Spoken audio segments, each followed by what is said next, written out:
Jeg vil gerne vise, hvordan jeg slår masker op til min hue. Og det gør jeg ved først at sikre mig, at jeg har nok garn til at slå alle mine masker op. Så jeg vikler garnet rundt om min hånd. Jeg lægger min garnende her, og det passer med, at når jeg vikler garnet løst rundt om min hånd en gang, så har jeg garn nok til 10 masker.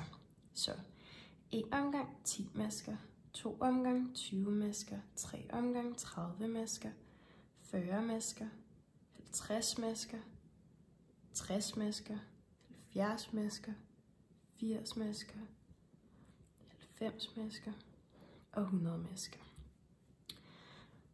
Så laver jeg en lykke, efter jeg har lagt det her garn til side. Og lykken laver jeg ved at krydse garnet ind over hinanden. Sådan her. Så får jeg sådan en lykke, og så hiver jeg garnenden op igennem lykken og hiver til. Og så skal jeg bare hive til. Så får jeg lavet sådan en lykke her, hvor der sidder en knude, som kan enten gøre strammere eller løsere. Så tager jeg min pind ind igennem, og så strammer jeg bare til.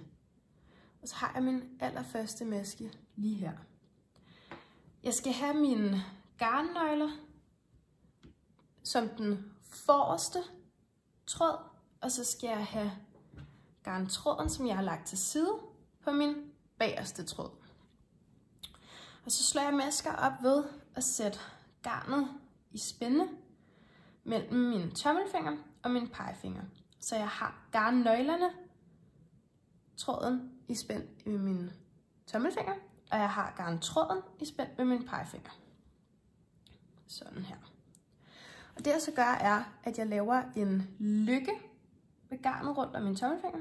Sådan her. Der kommer der sådan et lille hul her.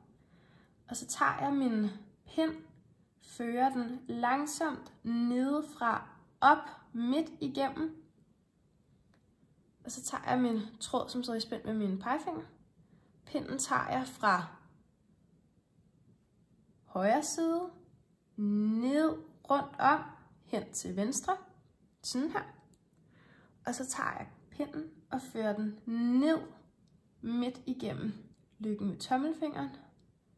Og så strammer jeg bare til. Så jeg har slået en maske op her. Så der er 2 masker på pinden nu.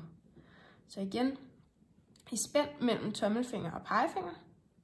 Lav en lykke ved tommelfingeren. Følg pinden nedefra op midt igennem. Tråden ved pegefingeren. Fra højre nedenom hen mod venstre. Og så lykken ved tommelfingeren. Oppefra ned midt igennem og stram til. Og så har jeg slået 3 masker op her. Jeg er nu klar til at strikke rundt på min hue, og huen strikkes i dobbelt perlerib. Dobbelt perlerib betyder 1 omgang retmasker og 1 omgang dobbelt rib, som består af 2 retmasker, 2 vrangmasker. Derfor vil jeg gerne starte med at vise, hvordan man strikker ret. Jeg har min højre pind med mit garn på, som jeg skal bruge. Og jeg har garnet i spænd ved mine pegefinger på venstre hånd. Og så har jeg min venstre pind med de masker, jeg skal strikke. Jeg tager min højre pind nedefra midt op igennem masken. Der kommer sådan et kryds med pindene her. Så henter jeg garnet med pinden. Så jeg har garnet i spænd med mine pegefinger, og så tager jeg min bagerste pind, vikler den rundt om garnet, og så trækker jeg pinden tilbage igennem masken og løfter masken af. Og så får jeg det her, som lidt ligner et V. Jeg tager altså min pind nedefra op midt igennem masken, henter tråden, trækker pinden ind igennem masken igen. Og så får jeg de her retmasker, som ligner et V. Jeg vil også gerne vise, hvordan man strikker vrang.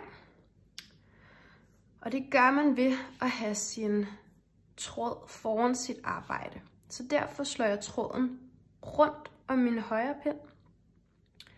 Så går jeg igennem min maske, oppefra, ned, midt igennem. Slår garnet om pinden, og trækker pinden op midt igennem masken og løfter den af. Og så får jeg det, der kendetegner vrangmasken, sådan en tråd, en boble på forsiden. Så jeg vikler altså garnet rundt om min pind, går oppefra, ned, midt igennem, slår garnet om pinden, og går nedefra og op igennem masken og løfter den af. Og så har jeg den her boble, som kendetegner en vrangmaske. Nu har jeg strikket en omgang retmasker, og skal nu strikke en omgang dobbelt rib. Og dobbelt rib laver jeg ved at strikke 2 retmasker og 2 vrangmasker efter hinanden. Så jeg strikker 1 ret, 2 ret, 1 vrang, 2 vrang. Og der kan man se forskellen mellem ret- og vrangmaskerne. Retmaskerne, de ligner et V, og vrangmaskerne har denne her boble ude på forsiden. Jeg vil lige vise med et par få masker, hvordan man kendetegner sit mønster, så man ved, hvornår man skal strikke en pind ret, og hvornår man skal strikke en pind dobbeltrib. Nu har jeg strikket en pind dobbeltrib, og det kan man se ved, at der er en retmaske og en retmaske her, og det er dem, der ligner V'er. Så har jeg 2 vrangmasker her, som er dem, der har en boble heroppe ved pinden. Så har jeg 2 retmasker her, som er et V og et V. Og så har jeg 2 vrangmasker her, som er en boble og en boble. Og når jeg har strikket en pind dobbeltrib, så ved jeg, at jeg skal strikke en pind ret. Og nu kan man se, at jeg har strikket en pind ret, og det kan jeg se, fordi at alle maskerne ligner V'er. Altså der er ikke nogen af maskerne, der har en boble op ved pinden, som ribmaskerne har.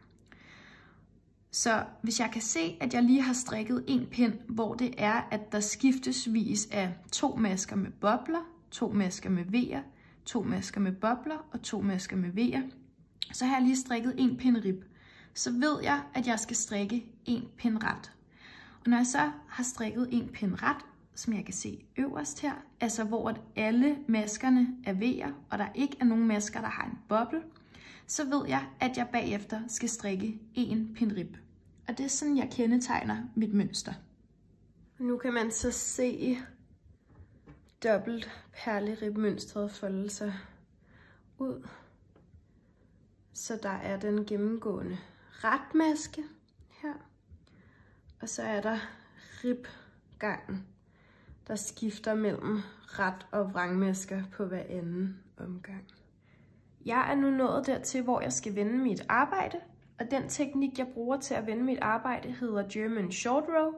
Det er en teknik, man kan bruge til at vende, så ens vending bliver usynlig, og man undgår det hul, der normalt ellers kommer, når man vender sit arbejde. Det jeg gør, er, at jeg vender mit arbejde om, så min vrangside kommer først.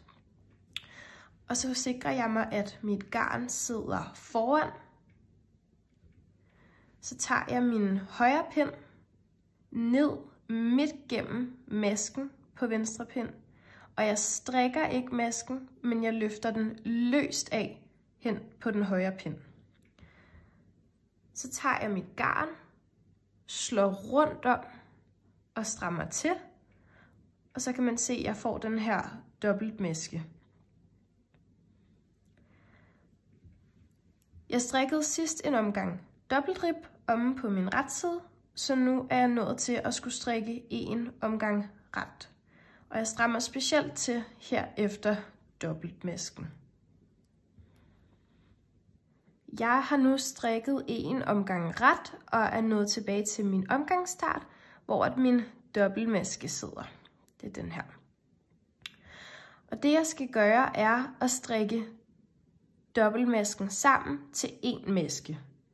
Jeg skal følge det mønster, jeg er i gang med at strikke, og det er dobbelt perlerib, så min første maske skal være en vrangmaske. Og derfor strikker jeg dobbeltmasken vrang sammen med det første maskeled og det andet maskeled. Så jeg gør klar til en helt almindelig vrang ved at slå garnet om min pind, så det sidder foran pinden. Så går jeg ned oppefra midt igennem begge masker, sådan her. Og strikker den helt almindelig vrang. Og strammer godt til. Så fortsætter jeg mit mønster, og på den måde er der blevet lavet en vending uden et synligt hul, som man kan se her. Jeg er nået dertil, hvor jeg skal begynde at lave indtagninger på min hue, og jeg laver indtagninger på min hue for langsomt at gøre den mindre, så den til sidst får den fine afrunding op i toppen, som min hue klassisk har. Og jeg har placeret mine maskemarkører hele vejen rundt. Og jeg skal lave indtagninger til højre og til venstre ved mine maskemarkører.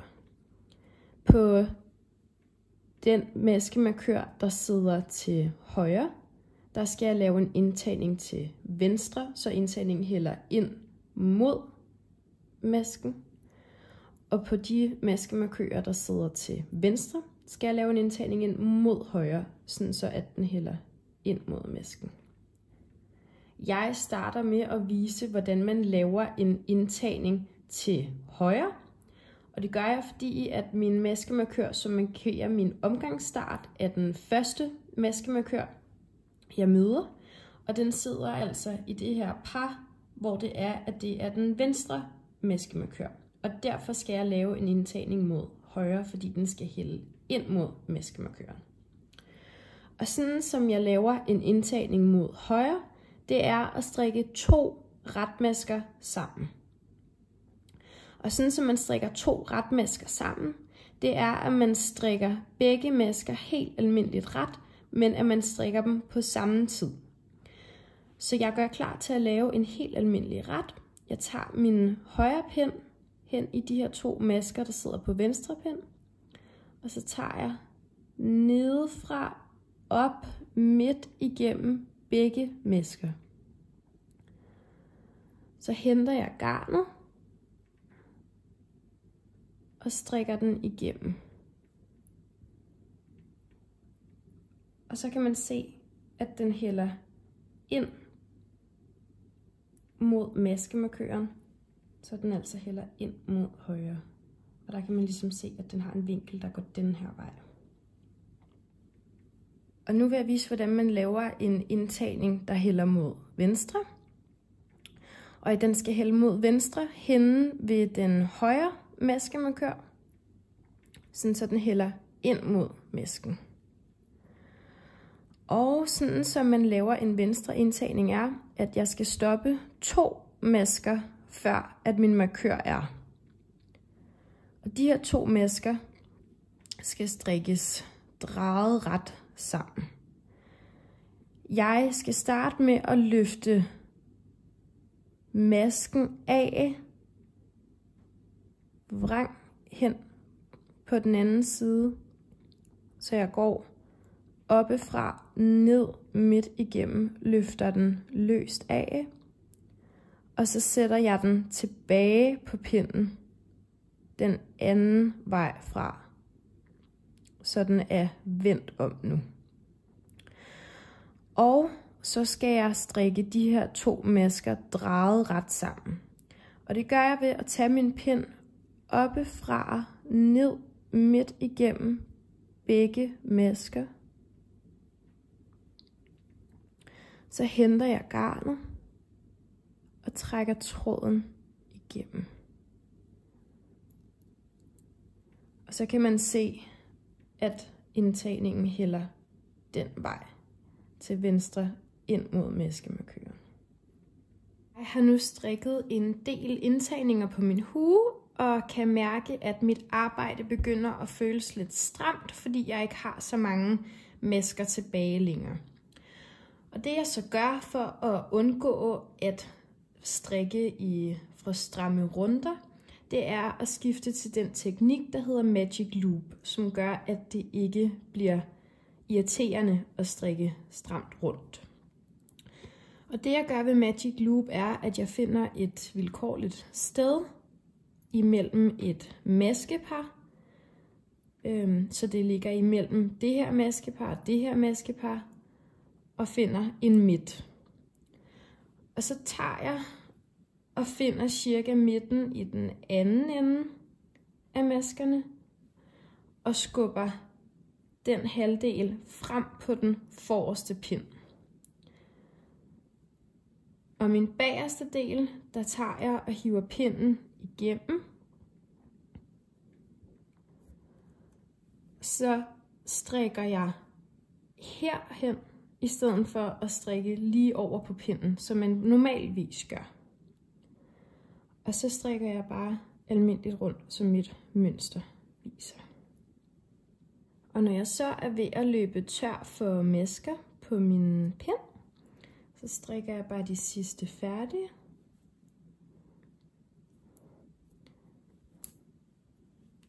Trækker maskerne frem på pinden og hiver den bagerste pind igennem. Og sådan kan jeg bare strikke videre hele vejen rundt. Jeg har nu lavet mit antal indtagninger og har meget få masker tilbage. Jeg skal nu bryde mit garn. Jeg tager lige en god chat her. Og så bryder jeg mit garn. Og sætter garnet på uldnålen.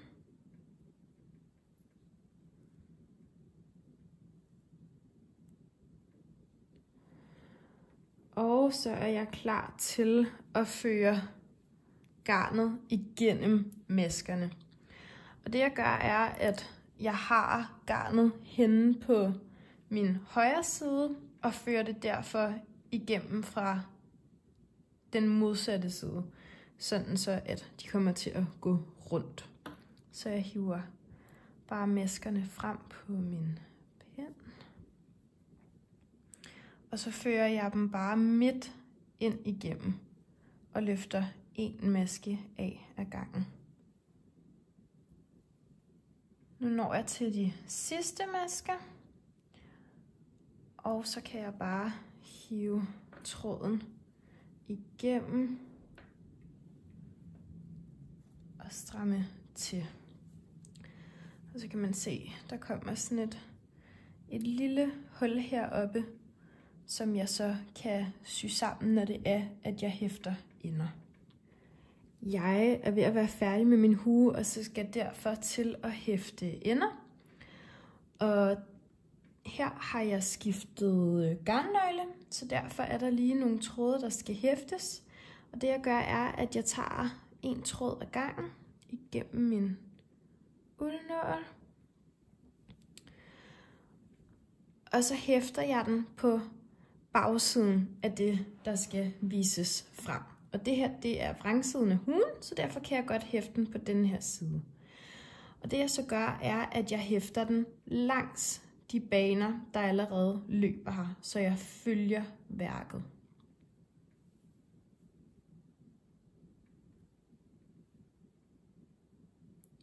Fordi så bliver det nemlig helt usynligt, at den overhovedet ligger der.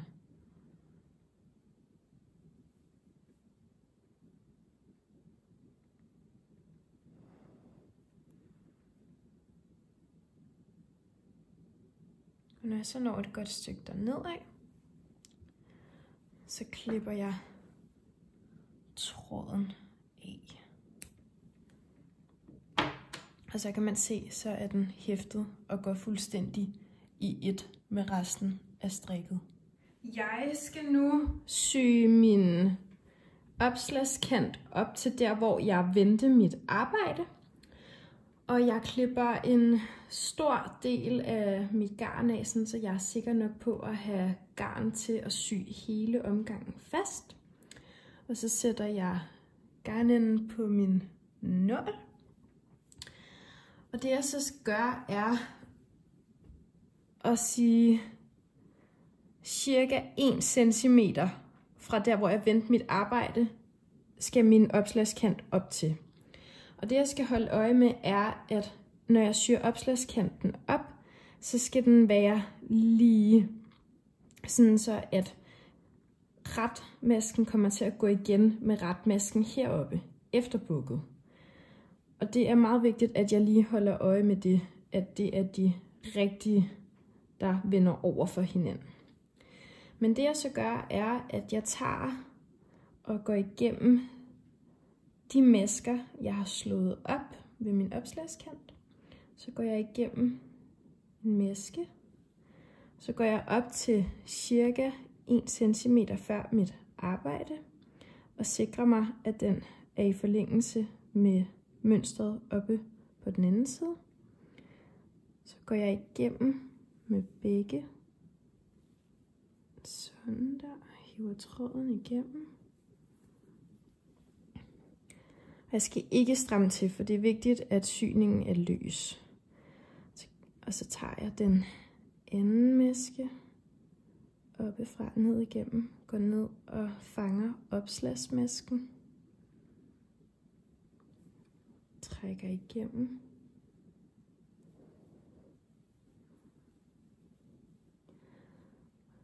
Og nu er det så retmasken.